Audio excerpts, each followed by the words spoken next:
তমো নু জিন, এখানে দেখেন নু জিন, এখানে কিন্তু যে, এইটার উচ্চারণ কিন্তু যেই হচ্ছে নু জিন।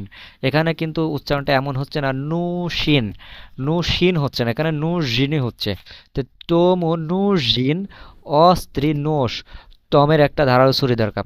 তো ও স্ত্রী দিয়ে আরও একটি গুরুত্বপূর্ণ সেন্টেন্স, সেটি হলো অন ইমিয়েত, অন ইমিয়েত ও স্ত্রী ইজি চোখ, এটি একটি ধারালো জিহ্বা আছে, বা এটার একটি ধারালো জিহ্বা আছে। এখানে ইজি চক মানে জিহ্বা, জিহ্বা। তো অস্ত্রী ধারালো, অন ইমিয়েত, অন ইমিয়েত, অন ইমিয়েত ও স্ত্রী ইজি চক, এটির একটি ধারালো জিহ্বা আছে, এটির একটি ধারালো জিহ্বা আছে। তো ভিউয়ার্স, আপনি যদি আমার ইউটিউব চ্যানেলে নতুন হয়ে থাকেন, চ্যানেলটিকে সাবস্ক্রাইব করবেন, লাইক দিয়ে পাশে থাকবেন, যেন নতুন ভিডিও সবার আগে আপনি পেয়ে থাকেন। তো সবাই ভালো থাকবেন, সুস্থ থাকবেন, আল্লাহ হাফেজ।